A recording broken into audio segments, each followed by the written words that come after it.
আসসালামু আলাইকুম রহমতুল্লাহি ওয়া বারাকাতুহু। সম্মানিত আইনপ্রিয় সমাজ ভাই ও বোনেরা, আশা করি আল্লাহর মেহেরবানিতে সুস্থ আছেন, ভালো আছেন। তো আজকে আপনাদের সামনে একটি গুরুত্বপূর্ণ ক্লাস নিয়ে এসেছি। এটা পরীক্ষা রিলেটিভ খুবই গুরুত্বপূর্ণ ধারা আলোচনা। এখানে আমরা 90 ধারা থেকে কাজবিজ্ঞানের 90 থেকে 97 পর্যন্ত আলোচনা করব।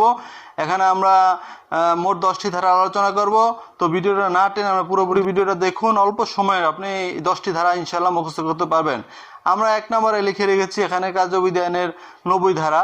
কার্যবিজ্ঞানের 90 ধারায় বলা আছে সমনের অতিরিক্ত পরোয়ানা জারি। সমনের অতিরিক্ত পরোয়ানা জারি। কোনো সাক্ষীকে সমন জারি করার পরেও সে যদি আদালতে হাজির না হন, সেক্ষেত্রে তাকে আদালতে হাজির করার জন্য সমনের অতিরিক্ত পরোয়ানা জারি করা যায়। কার্যবিধি আইনের 90 ধারা। আর কার্যবিধি আইনের 91 ধারায় বলে আছে যে কোনো ব্যক্তি আদালতে হাজির আছেন, পরবর্তীতে তাকে আদালতে হাজির হতে বাধ্য করার জন্য যে মুসলেকা নেওয়ার ক্ষমতা, এটা মুসলেকা নিতে পারে, যে সে যেন পরবর্তীতে আদালতে হাজির হয়।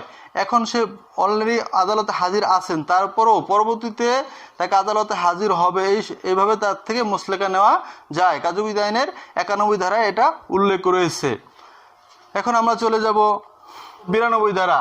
হাজির হওয়ার মুসলেকা শর্ত লঙ্ঘন করার জন্য গ্রেফতার।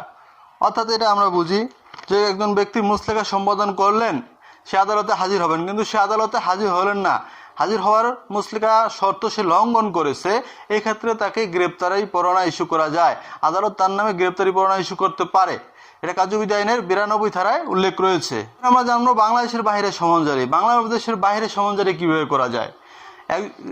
যার নামে সমন জারি করা হবে, সে যদি বাংলাদেশের বাহিরে অবস্থান করে বা বসবাস করে, তাহলে সেই দেশের প্রিজাইডিং অফিসারের নিকট 2 কপি প্রেরণ করে সমন জারি করা যায়। সেই দেশের প্রিজাইডিং অফিসার সমন জারি করবেন এবং সে একজন বাংলাদেশের ম্যাজিস্ট্রেট হিসেবে ভূষিত হবেন। এটা কার্যবিধি আইনের 93 কয় উল্লেখ রয়েছে। আমরা জানলাম যে বাংলাদেশের বাহিরে সমন প্রেরণ করার পদ্ধতি। এখন আমরা জানবো বাংলাদেশের বাহিরে পরোয়ানা তামিল করার পদ্ধতি।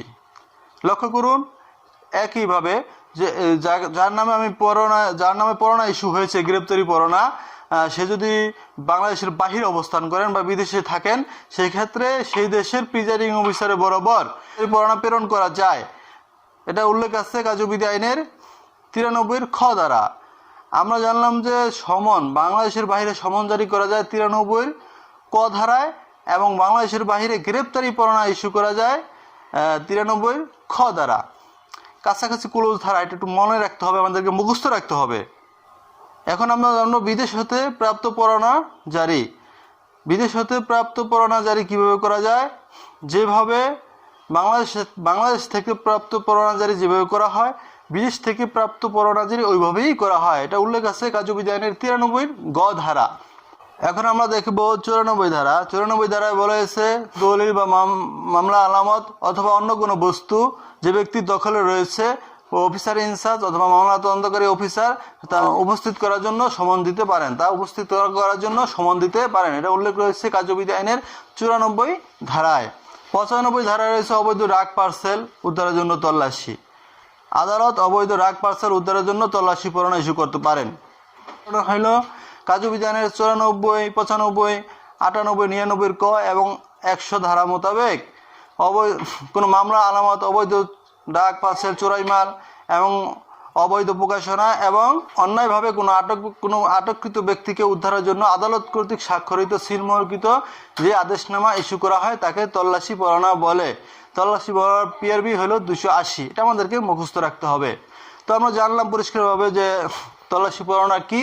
ফৌজদারি কার্যবিধি আইনের 94, 95, 98, 99 ক এবং 100 ধারা মোতাবেক কোনো মামলা আলামত, অবৈধ ডাক পার্সেল, চোরাই মাল এবং অবৈধ প্রকাশনা এবং অন্যায়ভাবে আটককৃত ব্যক্তিকে উদ্ধারের জন্য আদালত কর্তৃক স্বাক্ষরিত সিলমোহরকৃত যে আদেশনামা ইস্যু করা হয় তাকে তল্লাশি পরোয়ানা বলে।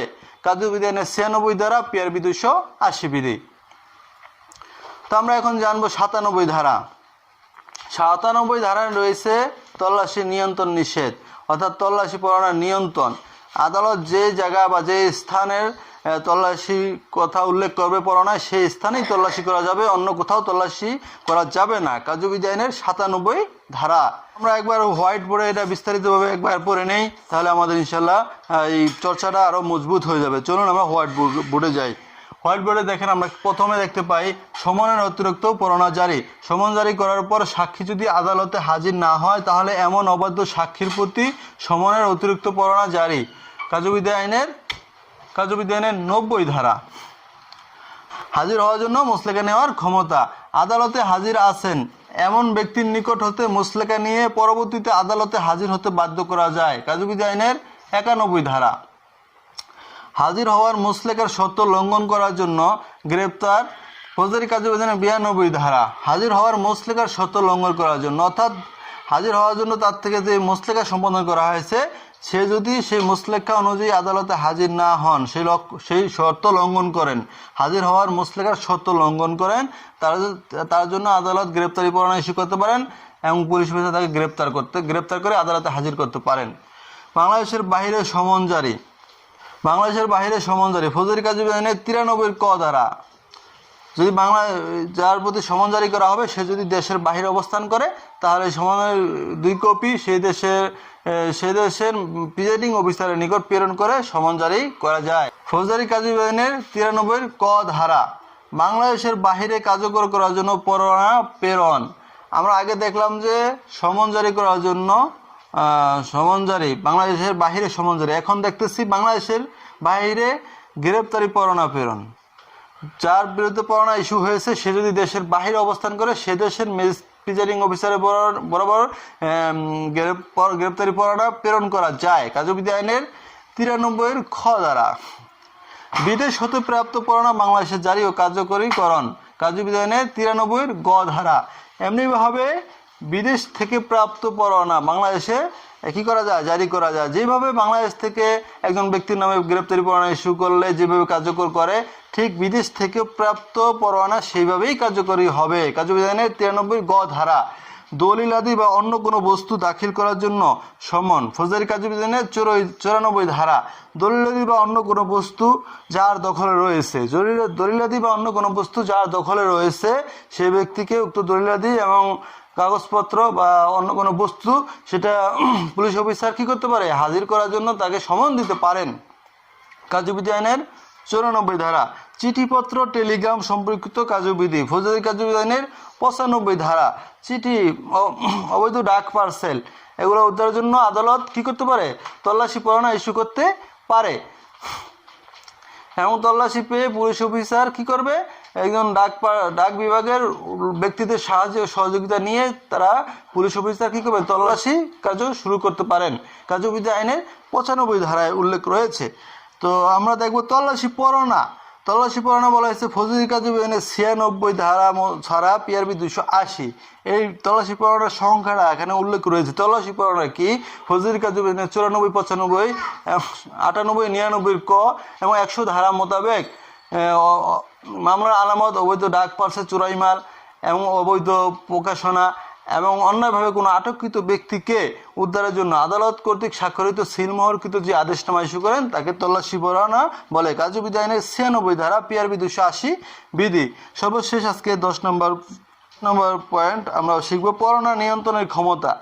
আদালত তল্লাশি পরোয়ানায় যে স্থান উল্লেখ করে দিয়েছে সেই স্থান ছাড়া অন্য কোথাও তল্লাশি কার্য পরিচালনা করা যাবে না।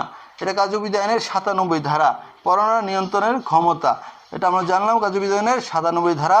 তো সম্মানিত দর্শক শ্রোতা, আশা করি আপনাদের কাছে ভিডিওটা হেল্পফুল হয়েছে। আপনারা এই ধারাগুলো বিস্তারিতভাবে জানতে পেরেছেন এবং আপনারা আরও বেশি প্র্যাকটিস করবেন এবং এই আমার ক্লাসের সাথে সাথে আমি মনে করি যে আপনারা আইন চর্চায় আগ্রহী হয়ে উঠতেছেন। তো যারা আইন চর্চায় আগ্রহী হয়ে উঠেছেন সকলকে ধন্যবাদ। আর যারা এখনও অবহেলায় বসে আছেন যে আমি পড়া শুরু করব তাদেরকে অনুরোধ করব আজকে থেকেই লেগে পড়ুন, আজকে থেকে আপনি আইন চর্চা শুরু করে দেন। আল্লাহ চাহে তো একসময় আপনি একজন ভালো লয়ার হয়ে যাবেন, আইন কানুন সম্পর্কে আপনার ভালো অভিজ্ঞ হয়ে যাবে। তো আগামী ক্লাস দেখার আমন্ত্রণ জানিয়ে সবার সুস্বাস্থ্য কামনা করে আজকের মতো এখানেই বিদায় নিচ্ছি। সবাই ভালো থাকুন, সুস্থ থাকুন। আল্লাহ হাফেজ।